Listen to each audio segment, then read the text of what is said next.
ఇట్లాంటి నా అనే స్వార్థపరులు తమ కోసమే తమ బ్రతికే వాళ్ళందరూ దేవుని కోపానికి గురయ్యే ఛాన్స్ ఉంది.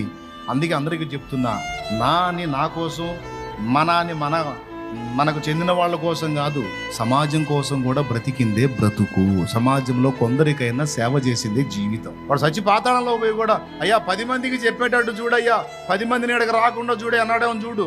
మా బెదర్స్ సరే, మిగిలిన వాళ్ళ సంగతి ఏందిరా, వాళ్ళ సంగతి ఏమో నాది. వాళ్ళు వస్తే రాని ఇబ్బంది లేదు, మా వాళ్ళు మాత్రం రాదు.